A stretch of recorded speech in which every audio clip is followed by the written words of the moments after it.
This is Jamie Drummond for Good Food Revolution. I am here in High Park, Toronto, with none other than Derek Mossman Knapp, who's joining us all the way from Chile, from his project down there, Garage Wines. How are you today? Terrific.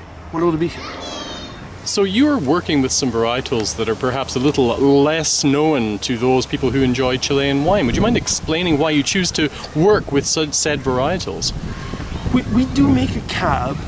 It's kind of a strange cab for Chile. It comes from very high and it's very fresh, and to me it's not a typical Chilean Cabernet at all. That's what we perhaps began doing a few years experimenting.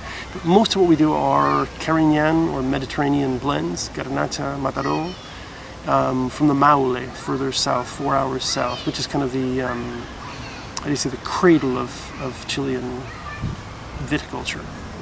From colonial times, there's many older varietals, like a País we have with us today. We also have a Senso from further south in Itata.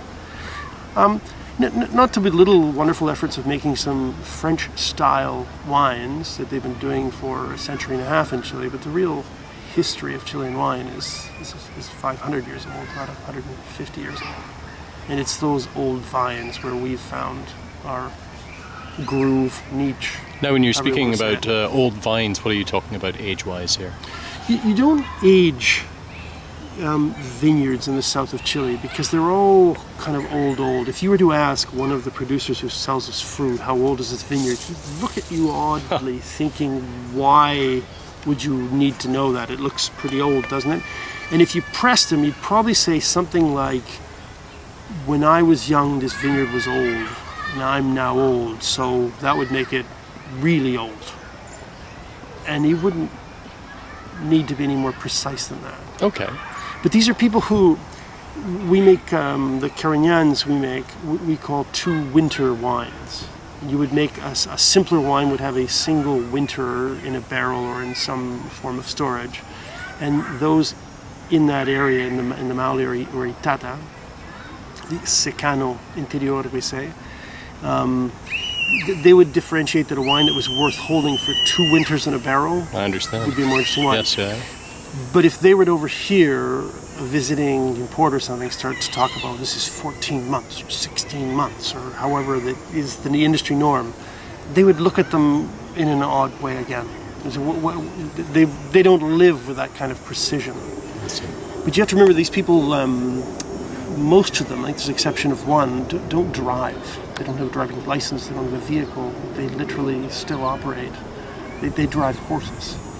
And that's kind of, I suppose it was part of the draw for us in the beginning. It was fascinating to take a walk back in history, knowing you were looking for old vines. But it's wonderful to take like a sociological trip to the past. So, Derek, if we were looking at the overall philosophy of your winemaking down there in Chile, where do you get the inspiration for the wines that you're making right now? And how would you compare them to wines people would taste from elsewhere in the world? I like to begin with a negative, but I think there's too much wine from Chile that's made to spec. It's made to be like something else. And in liters, that's probably true. Today, there's many, wines by autor, or more personal wines. But I think these are the wines that should be made in these neighborhoods. They perhaps once were made, but those are wines that have never been exported before. And I don't think even Chilean society people today would want to be drinking a French-like Cabernet as opposed to a wine that really is, inherently or intrinsically Chilean from a long, long time ago.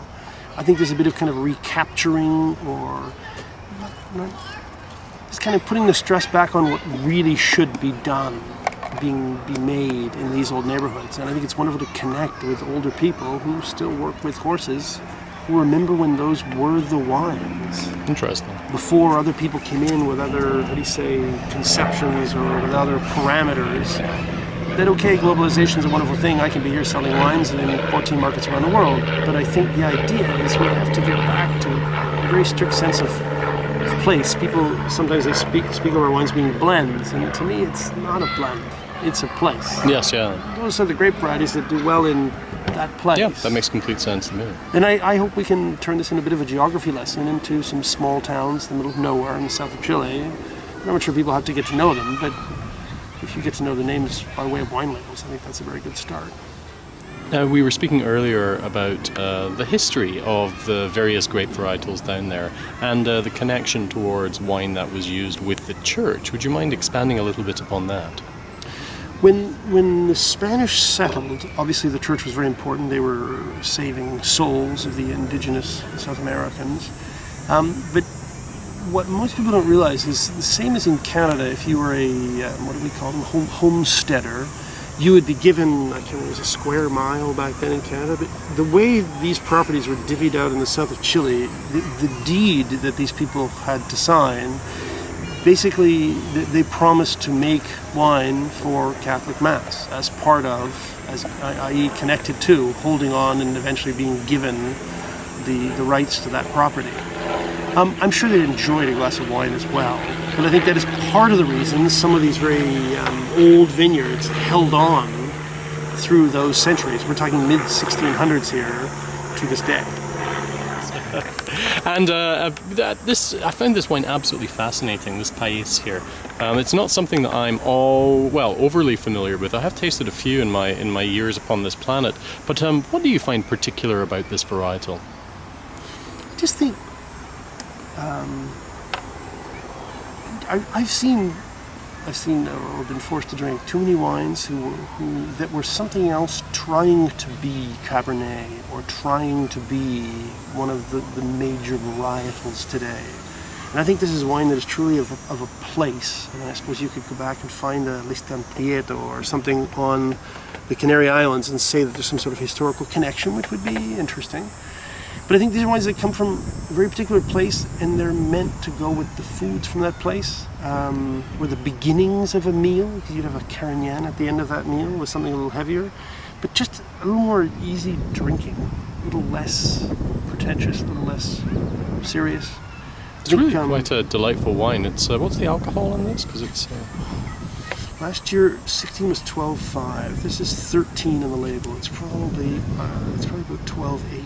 Yeah, I was thinking it was maybe a bit less than that. But it's hard to sell a wine from Chile when there's 12 in the bottle. Really? I mean, you would go. I mean, in this case, 12.8 would become 13 because it would be considered a more serious wine if it were 13. And there'd probably be some English journalists who would say, no, call it 12.5. One has to sell one's wares as well as impress critics. I understand. Now, what kind of size of production do you have these days?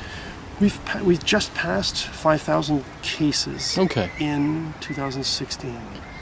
Most of these wines, most of the wines of the line, the Carignans, are between a little less than 3,000 bottles to a little more than 7,000. Okay, well, I'm hoping we're going to see more of your wines upon these shores of Lake Ontario because the story is quite fascinating. I'm looking forward to tasting them all a little bit later today. Derek, thank you very much for joining us at Good Food Revolution today. We really appreciate you coming to visit Canada again. Terrific. Thank you for doing this. It's been great to be in a park I know. Bye for now. Cheers.